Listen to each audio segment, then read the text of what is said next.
إنا أنزلناه قرآنا عربيا لعلكم تعقلون.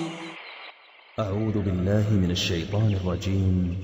يا أيها الذين آمنوا اذكروا الله ذكرا كثيرا وسبحوه بكرة وأصيلا هو الذي يصلي عليكم وملائكته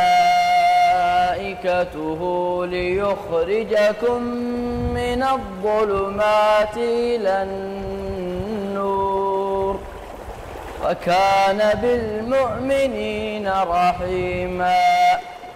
تحيتهم يوم يلقونه سلام وأعد لهم أجرا كريما.